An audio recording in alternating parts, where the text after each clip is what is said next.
Hello, everyone. My name is Ari Javidan, and I'm the product manager for the National Consortium of Telehealth Resource Center. Welcome to today's webinar, The Future of Telemedicine and Digital Health to Catalyze Care Delivery. Today's webinar is hosted by the Southwest Telehealth Resource Center, and these webinars are designed to provide timely information and demonstrations to support and guide the development of your telehealth programs. Just to provide a little bit of background, the National Consortium of Telehealth Resource Centers, located throughout the country, there are 12 regional telehealth resource centers and 2 national, one focused on telehealth policy and the other on telehealth technology assessment. Each serve as focal points for advancing the effective use of telehealth and supporting access to telehealth services in rural and underserved communities. A few tips before we get started. Your audio has been muted. Please use the Q&A function of the Zoom platform to ask questions. Questions will be answered at the end of the presentation. Please only use the chat feature for communicating issues with technology or communication access issues. Please refrain using the chat feature to ask questions or make comments. Please also note that closed captioning is available, and that is located at the bottom of your screen. Today's webinar is also being recorded, and you will be able to access today's and past webinars on the NCTRC YouTube channel and the NCTRC website at telehealthresourcecenter.org. With that, I will pass it over to Elizabeth Krupinski, Director of the Southwest Telehealth Resource Center. Thank you so much, and welcome everyone. It is my great pleasure today to introduce Dr. Joseph Finkelstein. He earned his MD and PhD degrees in biomedical cybernetics from Pirogov State Medical Institute in Russia, completed a postdoc in biomedical informatics at Columbia University, where he then also obtained a Master of Arts in biomedical informatics. He's a board member of the Society for Artificial Intelligence in Medicine and the International Society of Virtual Rehabilitation. He's a fellow of FAMIA as well as an FCS from that association as well. I'd like to announce, if you haven't already heard it, he's going to join us as the director of the Arizona Telemedicine program starting July 7th, coming to us from the University of Utah. So we very much welcome him in that position.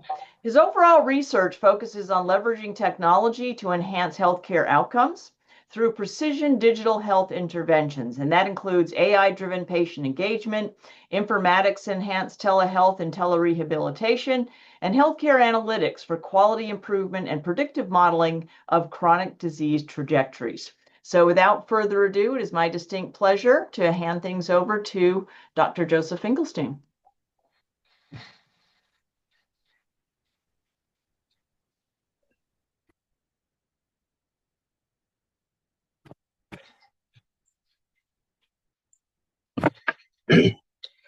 Well, thank you very much, Aria and Dr. Krupinski, for this introduction. It's a real pleasure to be here. I appreciate the opportunity to share with you some of the results of my work. And first of all, I would like to acknowledge multiple agencies which generously and patiently supported my work in telemedicine and digital health over several decades.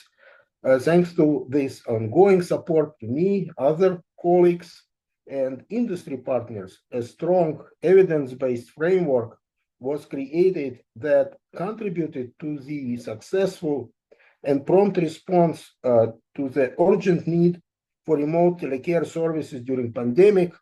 And now we are enjoying the rapid expansion of digital health and telemedicine. During this presentation, I would like to discuss some of the major factors affecting future of telemedicine and digital health in the US. I will specifically focus on these 3 factors, which includes state of health and disease in the US, a fusion of telemedicine and digital health, and the impact of big data analytics and AI on telemedicine and digital health. I will discuss each factor one by one, and then it would be followed by illustrative use cases from my research lab. During recent months, particularly, there was strong attention to chronic disease epidemics in the US. Chronic diseases are the leading causes of death and disability, resulting in over $4 trillion in annual healthcare expenditures. US lags behind peer countries in average life expectancy.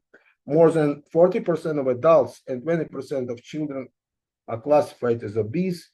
Non-medical risk factors such as poor nutrition, physical inactivity, and alcohol and tobacco use contribute to high rates of chronic diseases. It's very important to emphasize that many drivers of chronic disease epidemics can be effectively addressed by mitigating modifiable factors. And telemedicine and digital health may play a pivotal role in scaling up cost-effective interventions across populations at risk of chronic conditions, especially in medically underserved populations. According to the recent report of the Chronic Care Policy Alliance, in the state of Arizona, which is one of the major states served by our telemedicine resource center, about 7% of adults reported unmet need for mental health treatment, 11% of Arizona population is uninsured, and over 9% of Arizonians reported needing to see a doctor, but couldn't because of cost. Nationally, Arizona represents a high proportion of population affected by chronic health conditions such as hypertension, obesity, arthritis, and mental illness and cancer. Life expectancy for the Arizona population represent a decrease of 2.5 years. So all of these factors, we believe, can be effectively addressed in part by employment of effective patient-centered telemedicine and digital health services. The second factor, which I mentioned, is the fusion of telemedicine, digital health, and AI. Emblematic for this fusion was a recent merger of American Telemedicine Association and Digital Therapeutic Alliance, which together represents major advocates for telemedicine and digital therapeutics. These recent developments in telehealth field will be characterized by promotion and expansion of federal and state legislative resources, expanding regulatory initiatives and activities, expanding opportunities for innovation, expanding access to evidence-based digital interventions. Digital therapeutics is an emerging specialized branch of digital health that use evidence-based software interventions to prevent, manage, or treat medical disorders and chronic diseases. It affects wide spectrum of conditions across all organ systems. Digital therapeutics includes outpatient medication management, management of and dosing apps, clinical therapy tools for mental health and rehabilitation, and health assessment tools. They use a broad range of technologies from smartphones to virtual reality. Digital platforms are used for remote monitoring and can be combined with other therapies. The global digital health market is on track to nearly triple by 2030. The surge is fueled by smartphone ubiquity, rising chronic disease burdens, and aging population, and growing consumer preferences for on-demand patient-centric care.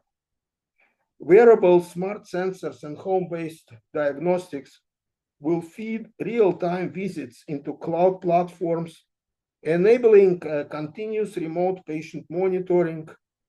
AI machine learning engines will sift through data, spotting early warning signs and triaging patients to right care level. Unlike general wellness apps, digital therapeutics undergo rigorous clinical trials to prove their efficacy and safety. Digital therapeutic applications are weaving themselves directly into chronic care guidelines, shifting protocols away from one-size-fits-all regimens to dynamic, feedback-driven pathways. These apps and platforms don't just track metrics, they deliver behavioral therapy, such as cognitive behavioral models for insomnia, for example, that are clinically validated to modify disease trajectories in diabetes, hypertension, and beyond. Another trend which is being observed now is the combination of telepharmacy with digital therapeutics, where there's a co-prescription of medications together with drug use-related software. FDA recently released clarification about so-called PDURS, prescription drug use-related software, which is a trend which continued to emerge. Overall, with this explosion of digital therapeutics, FDA continuously updates regulations for digital therapeutics, AI, and clinical decision support. It's important to account early in development and implementation process the current FDA guidelines for digital therapeutics. The current recommendation on digital health applications, which are not considered to be regulated as a device, has to comply simultaneously with 4 major criteria. They should not be intended to acquire, process, or analyze a medical image or signal. They should be intended for the purpose of displaying, analyzing, completing medical information. Their function is intended for the purpose of supporting or providing documentation to a healthcare professional, and they should be intended for the purpose of enabling the healthcare professional to independently review the basis of such recommendation. So with the explosive growth of telemedicine and digital health application, there is an exponential growth of data which are available for data analytics and machine learning. So the current evidence supports very impactful applications in variety of areas to capitalize on artificial intelligence use. So one of the area which is greatly enhanced is assistance in diagnosis by providing recommendation based on symptoms and medical history.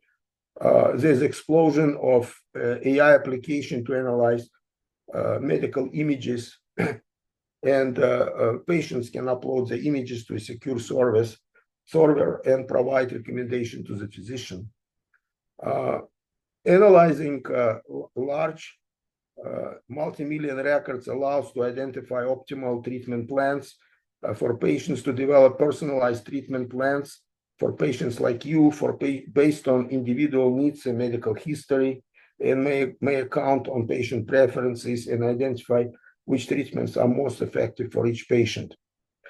AI has been shown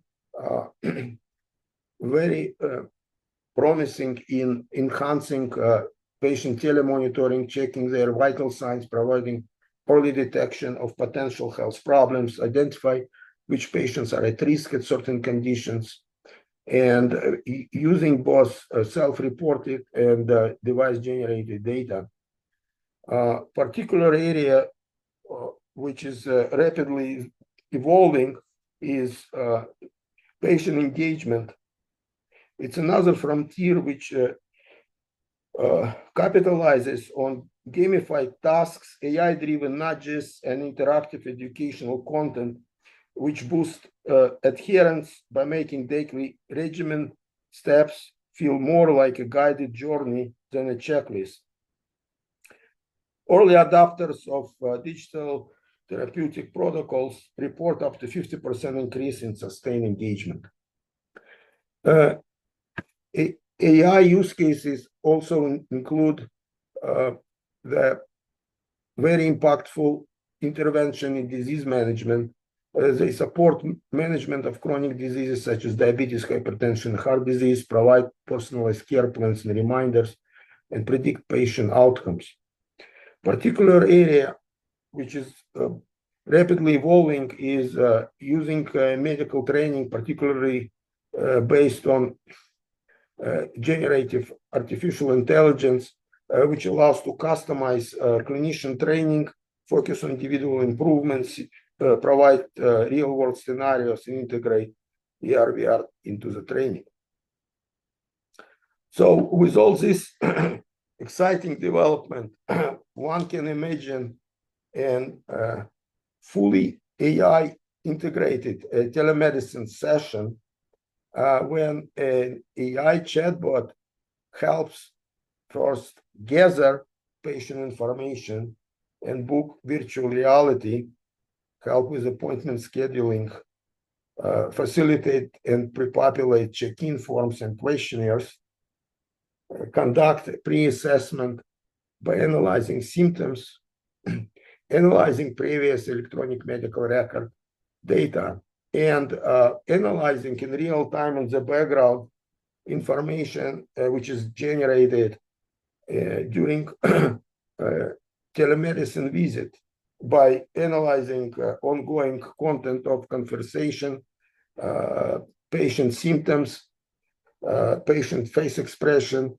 tone of voice, and overall comparing the content of conversation with previous information, and producing on the fly a ranked list of potential reasons for the visit and potential optimal treatment plans, then concluding the visit by generating a draft of clinical notes and the patient-centered summary.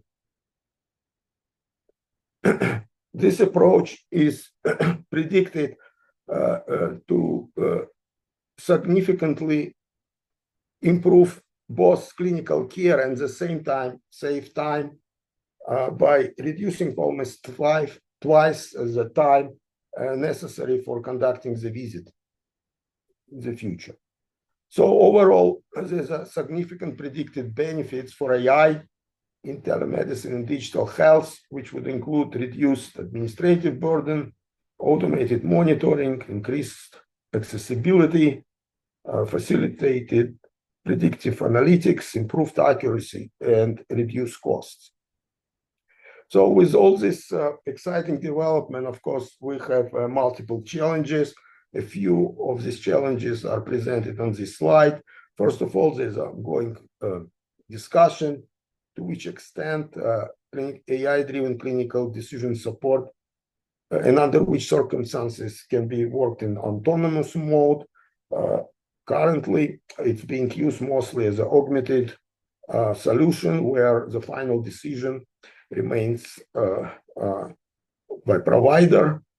AI explainability is a crucial factor to promote trust for AI, providing a clear and understandable explanation how AI black boxes work and what drives a particular decision or recommendation.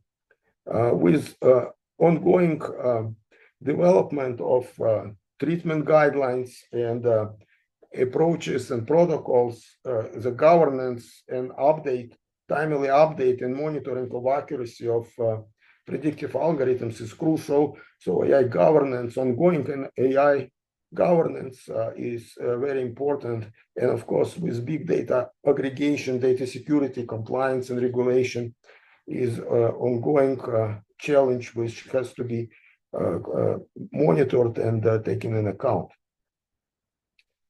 So I would like to continue with a few examples of telemedicine and applications which can serve as illustrative use cases from my lab, where we explored AI applications for telemedicine, digital health, both on patient level, provider level, and system level, where ideally they should be implemented simultaneously. So the first project which we explored was use of serial telemonitoring data obtained during remote monitoring of patients with asthma. Currently, the telemonitoring systems are based on relatively arbitrarily preset up thresholds, which when they are reached, they alert care management team to intervene when already asthma exacerbation occurred. So our question was, can we use serial data to find electronic footprint, which is predictive of incipient asthma exacerbation and basically predicted ahead of time and intervene even before it occurred. So we found using a relatively straightforward approach based on Bayesian network that using serial data from 7-day monitoring, we can predict with relatively high accuracy, which can be clinically impactful, upcoming exacerbation, which allows the care management team intervene even before patient experience actual exacerbation. This allowed us to build a comprehensive predictive framework for advanced exacerbation forecast for any chronic condition, which includes telemonitoring data, clinical profile, behavioral profile, socio-demographic profile, environmental profile, and genetic profile in the model. This model allows to start telemonitoring by embedded AI-fortified predictive models, which are based on population-based data. But then, as you see in the right upper corner, this model each day received additional data, and each day we know the outcome of patient care. So it can be daily retrained and become really personalized patient telemonitoring predictive models.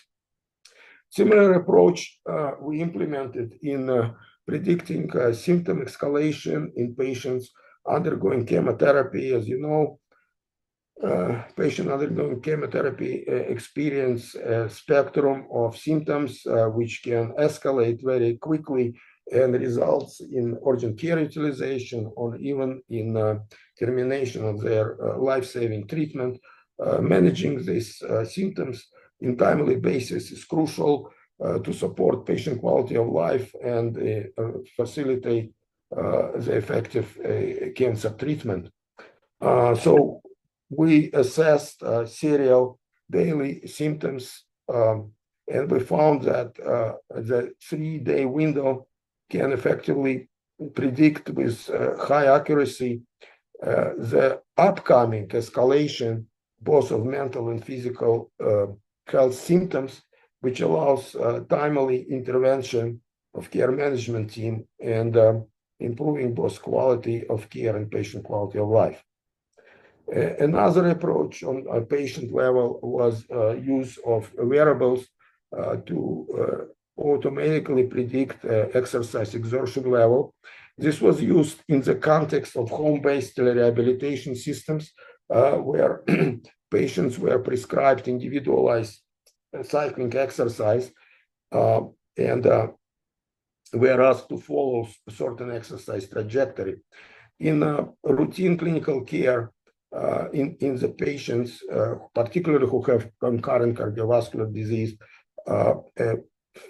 Borg exercise exertion scale is used, where patients are asked repeatedly to report their level of exertion. However, in home-based setting, this is not a practical solution.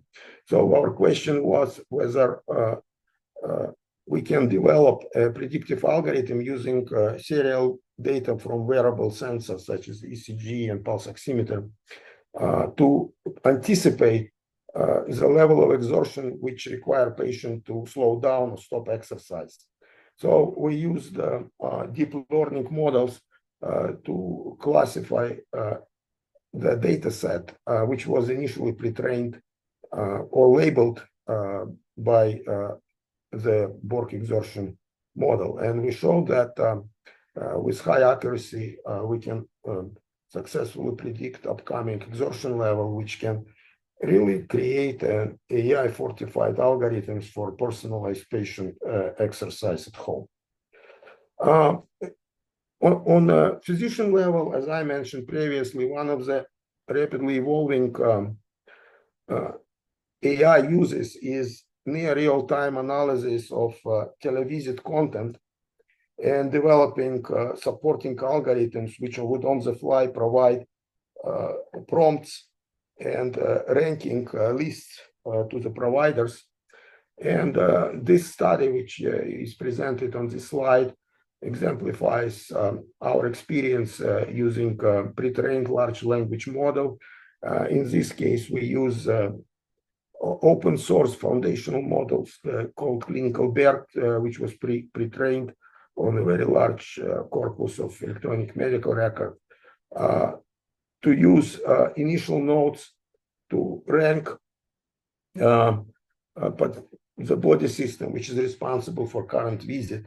And using this system and relatively straightforward approach, we showed a very high potential of large language models in analyzing content of medical notes and drive differential diagnosis in near real time. Now, on system level, this is an example of a project where we use system level data from electronic medical record to predict no-show telemedicine encounters. No-show telemedicine encounters are relatively frequent and really significantly affect both cost effectiveness of telemedicine visit and also reduce access for people who actually need but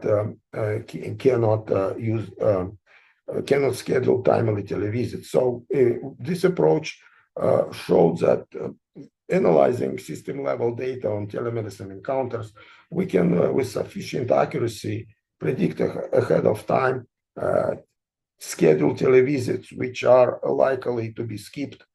This can be embedded in clinical decision support and develop tailored reminders or create certain overbooking protocols which would allow efficient use of telemedicine resources. So this is all examples of kind of experimental approaches to analyze different aspects of AI on patient level, provider on system level.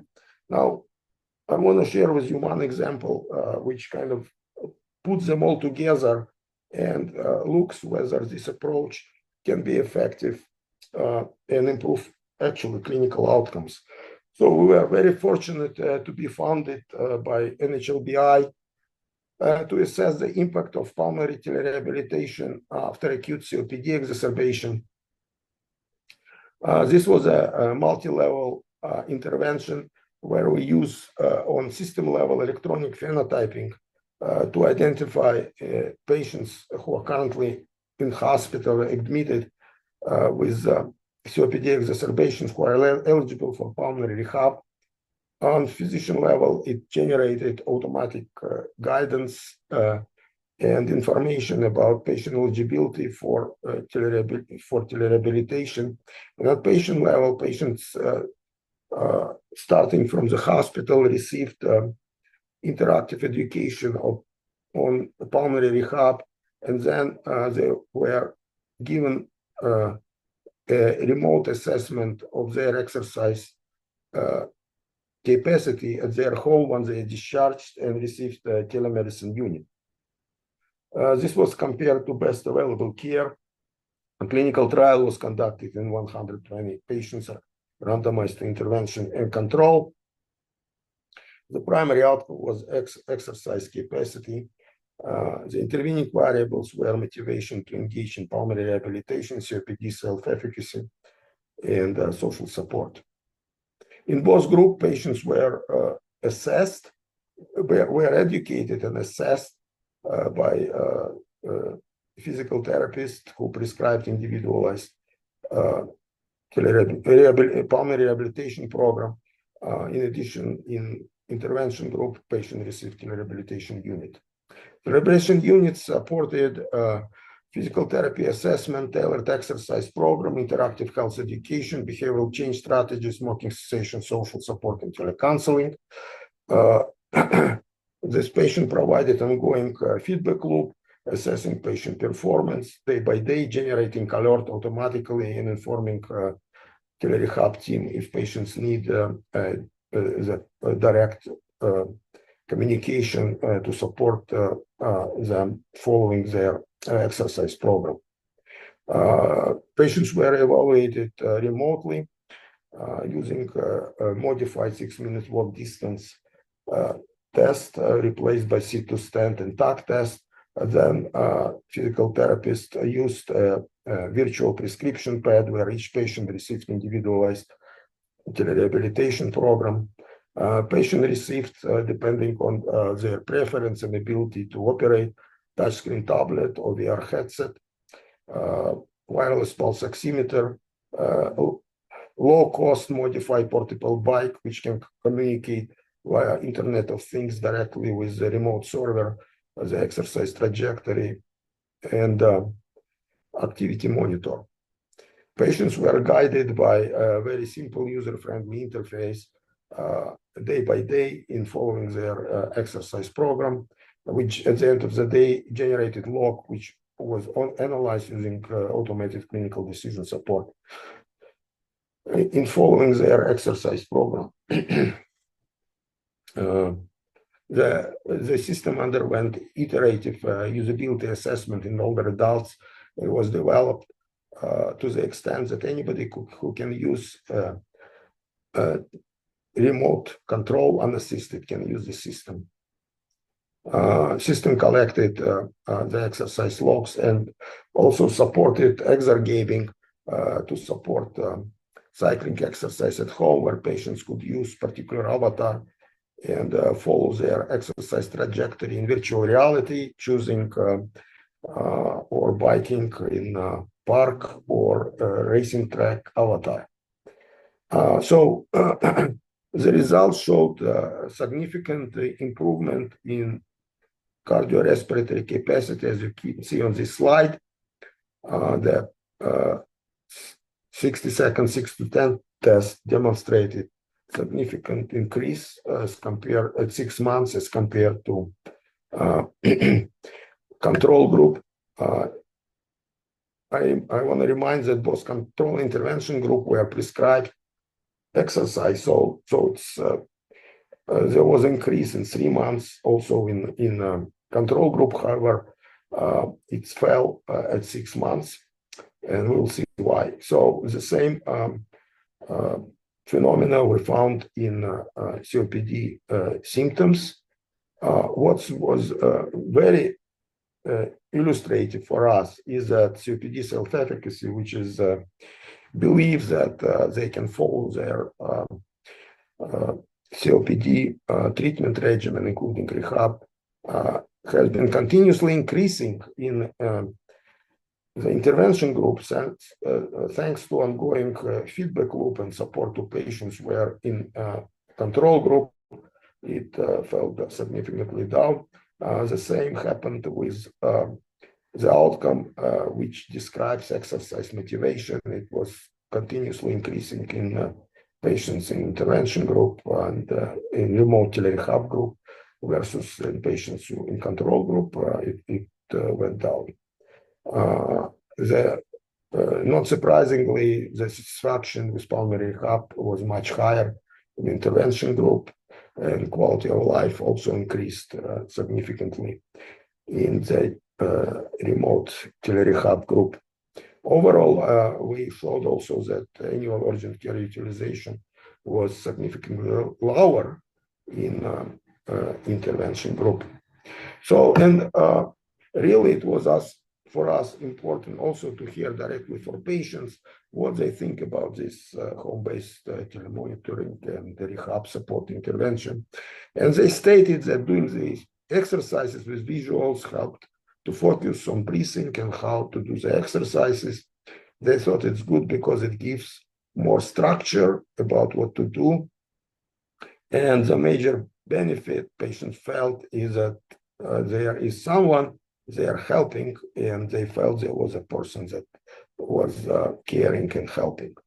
So this was a really great experience. We demonstrate for us potential of integrated AI-fortified support of chronic disease management on multiple levels.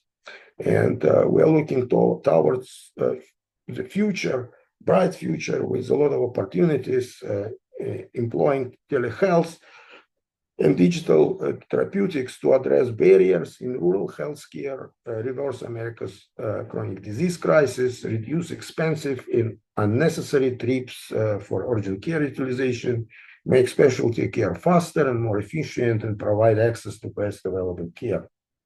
The current trends which are being explored include hybrid care models where patients can enjoy both in-person visits and remote telemedicine and digital health support.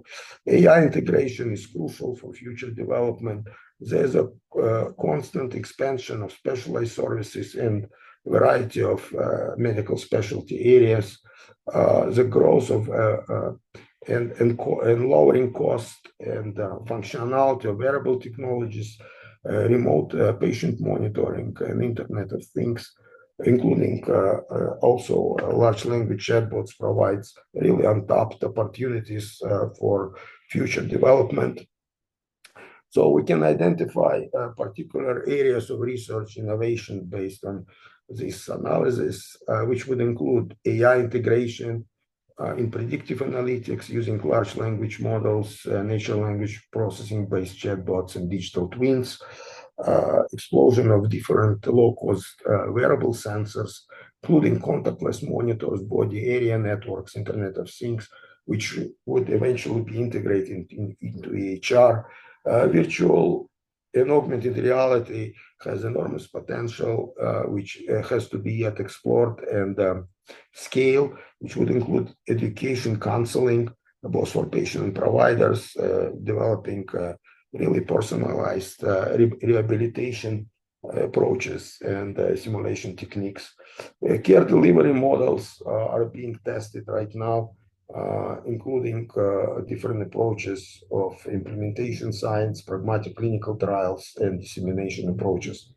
And the very conduct of clinical trials can be greatly catalyzed by telemedicine, digital health, by conducting or deploying a decentralized clinical trial design where patient can be enrolled, consent, and surveyed remotely, and also assessed using digital therapeutics in their homes.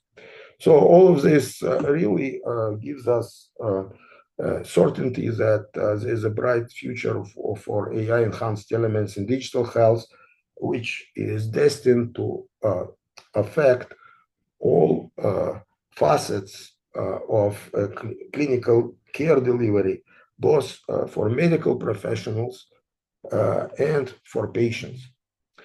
However, we need to understand that the implementation in routine clinical practice, as many of this audience understand, takes a lot of time. I would like to mention that the first observation that citrus cures scurvy in the British Navy occurred in 1601, with the first randomized controlled trial of citrus to treat scurvy conducted 150 years later in 1747.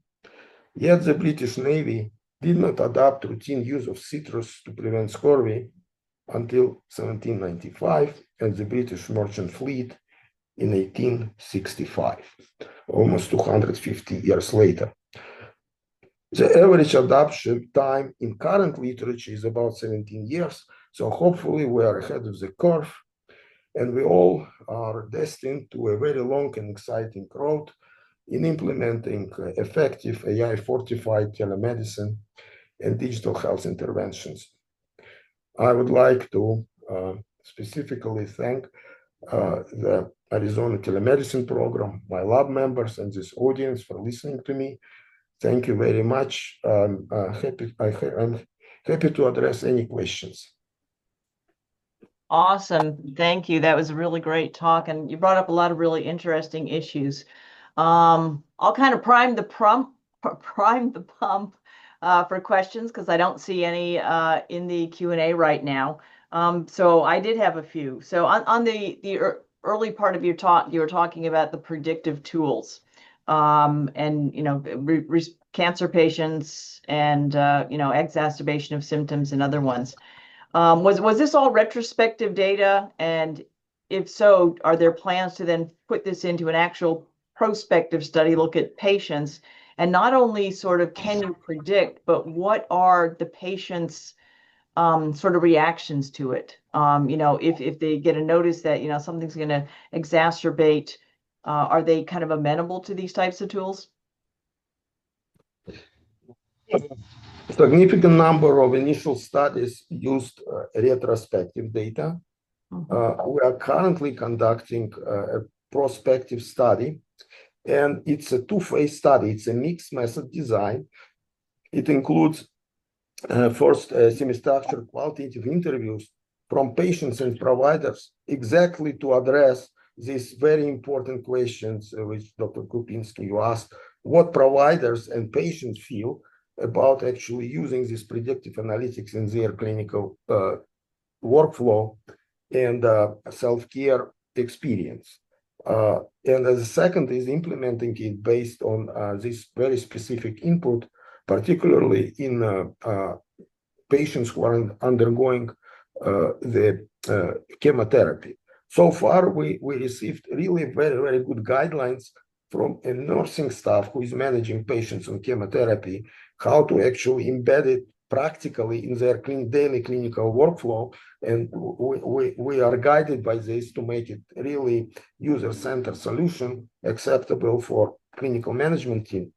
From patients, we got overwhelming support of using whatever they're also doing to capitalize on this in the background without taking any of their time to improve their overall quality of care. Awesome, thank you. Are there open source tools or APIs that developers can leverage to build interoperable telemedicine systems without reinventing the wheel? There's a number of toolkits from Apple and from open foundations which allows to build it. Also, there's a lot of vendors which provide actual APIs to telemedicine devices, which are relatively easy to use. They are also open source, which you can use to embed any telemedicine device in your system. Plus, current Google cloud providers like Google and Amazon, specifically, they have a medical API, which also allows to provide broader integration for cloud-based systems and even integrate this with electronic medical records. Right. Yeah, there's a ton of tools out there. It's one of those, though, you got to be aware of the user sometimes because they're the ones who usually are the weak link. Providers usually use what they learned in med school. Do you see an increase in AI adoption within med school curriculum?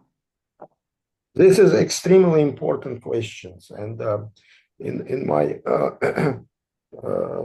tenure in Johns Hopkins, we developed actually one of the first program to train medical students in AI, and then I continued this at Columbia University, which as a additional as a summer boot camp, and it was highly attended. So I think it's crucial early on to engage medical students to understand at least common vocabulary related to AI, the same as there's a common vocabulary, for example, for medical imaging. The student doesn't have to be medical, physical expert in radiology, but they need to understand the common language and common underpinnings. The same is crucial for telehealth, digital health, informatics, to provide the basic vocabulary and basic notions, which allows the students to successfully lead medical dimensions of telemedicine and digital health intervention and AI. Yeah, and just as a follow-up to that, I do know that the AAMC is working on a set of competencies, a competency document as part of their core competencies that they've developed for medical school. They are developing one specifically for AI and incorporating it into that document. I'm also on the AAMC Telehealth Competency Committee. We released those about 5 years ago, and we're currently updating them. And I can tell you that AI competency is going to be part of the telehealth competencies as well. So a lot going on in that area. From Lisa Finkelstein, who wonders if you might be related. I continue to find that medical students are not being taught any skills to use telemedicine, AI devices, etc. I think you kind of already addressed that, but do you have any additional thoughts, particularly about skills and maybe how should they be assessed?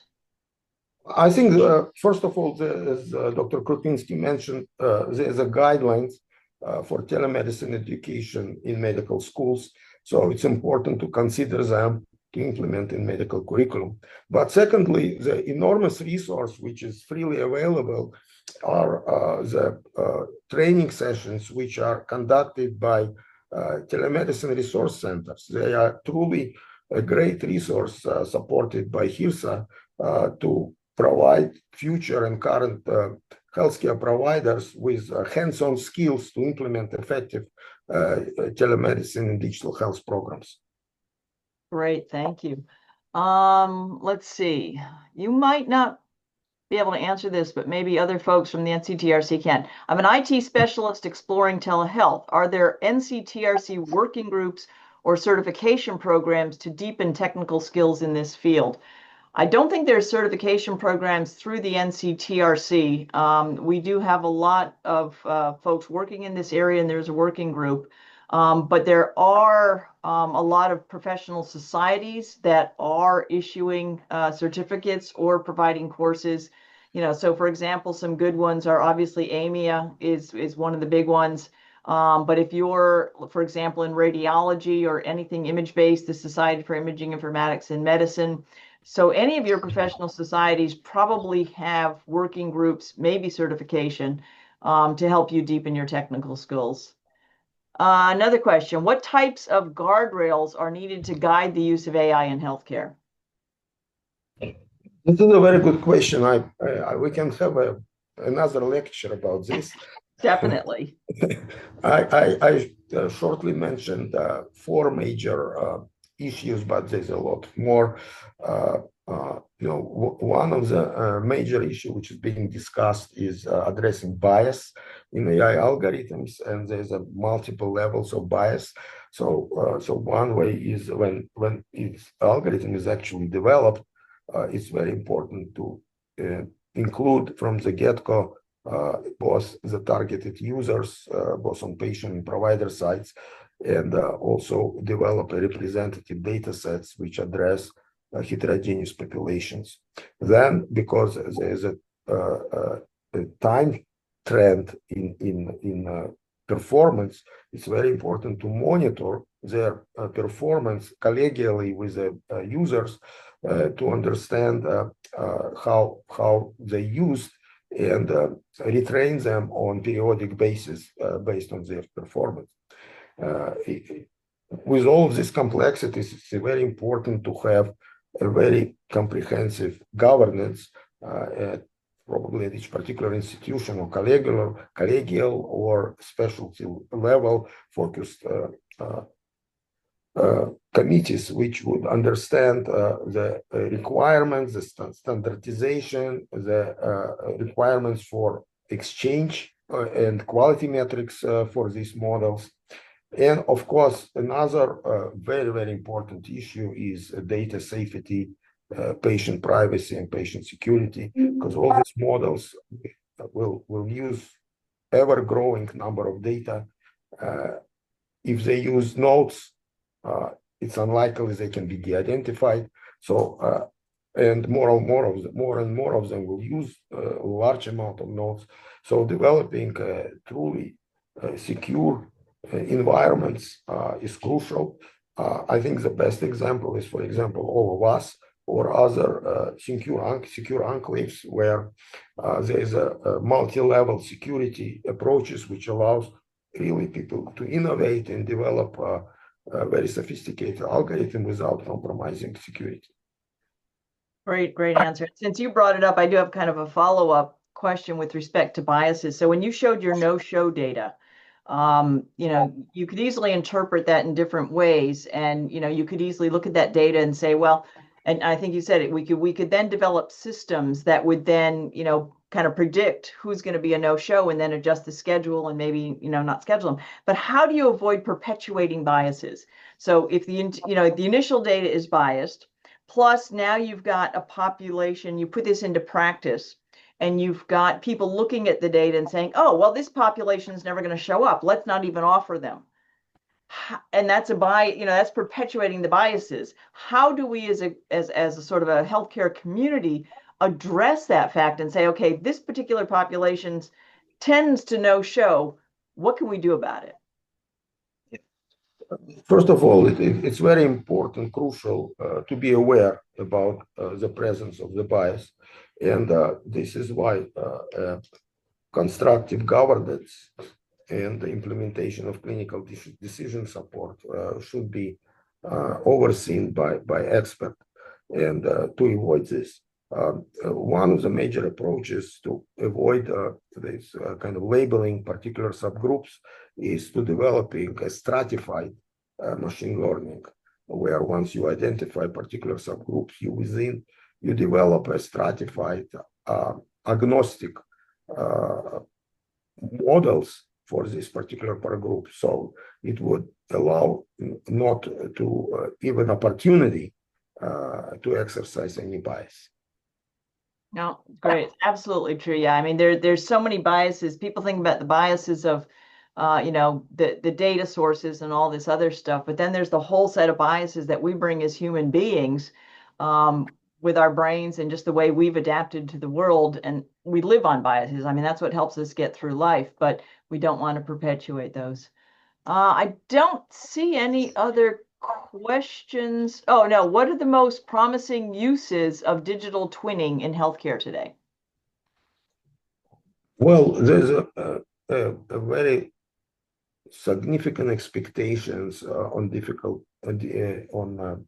the digital twins, particularly using large language models, but any other approaches. And it's kind of, I would say it's basically in infancy, but the idea is to develop kind of a parallel digital representation of condition or a patient and have near real-time update of the parameters of these digital twins to basically act in synchrony with actual target disease or patient or some multimorbidity or trajectory, and then inform both patients and provider about anticipated developments, so that again introducing an unbiased manner, because it's actually N of one eventually can be, and it's a super compartmentalized modeling to develop really personalized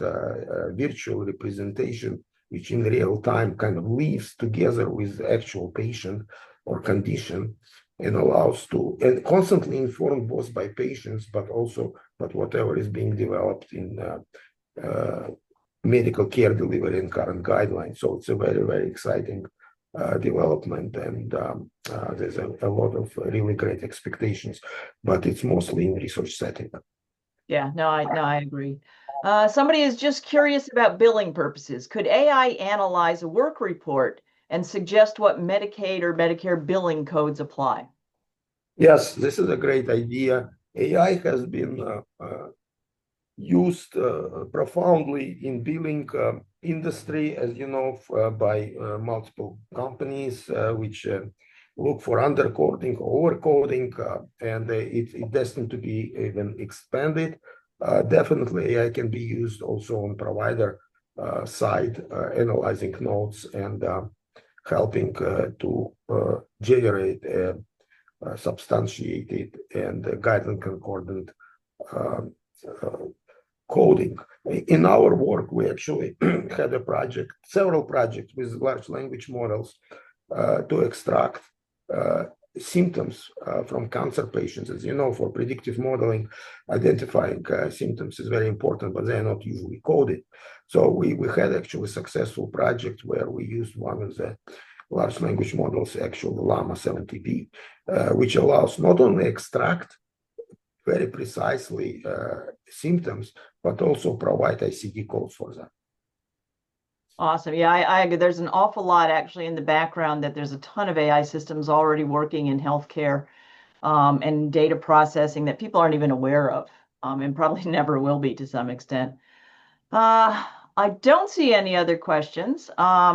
Just as a point of interest, I noticed that your degrees in cybernetics, and I don't think a lot of people have ever, maybe never even heard the word or understand where it's from, but it's actually in this whole idea of human-computer interaction and the influence of machines on humans. It goes back pretty far. I mean, it was Norbert Wiener back in 1948 who actually developed that term cybernetics. And he wrote a fascinating book. So if you ever want to look at it, look up Norbert Wiener, Wiener, for those of you who are interested, to really find out what cybernetics is all about and what the goals are, because it's everything cycles and comes back. This is so much relevant today. That's a comment. It's not a question. Arizona House Bill 2175 was just signed into law, a de facto prohibition on using AI to deny or delay a prior authorization or claim. Since AI is not defined in statute, what's the best way states can regulate its use to protect patients and physicians? This may be a little out of your area, but what are your thoughts? Well, I agree that it's very responsible use of AI. It's a crucial requirement. Some of the developments occur so fast that we really need to have a very responsible, evidence-based guardrails. This is why a very careful, stepwise research effort and community input is crucial. So we are welcome this regulation, and Arizona Telemedicine program is in part funded by Arizona legislature, and we work very closely with Arizona State, and definitely would continue working to ensure responsible use of AI. Great. Thank you so much. This has been a wonderful talk, and I'm going to hand it over to Ari again to wrap things up. Thank you again, Joseph. Thank you. Thank you, Elizabeth. Just a reminder that our next webinar will be held on Wednesday, July 23rd. It's been rescheduled from our regular third Thursday schedule. It will be hosted by the Northeast Telehealth Resource Center and will be on leveraging telehealth in pediatric obesity care, a multidisciplinary model with big impact. Registration information is available on the NCTRC events page. And then lastly, we do ask that you take a few short minutes to complete the survey that will pop up at the conclusion of this webinar, as your feedback is very valuable to us. Thank you again to the Southwest Telehealth Resource Center for hosting today's webinar and to Dr. Finkelstein for his presentation. Have a great day, everyone.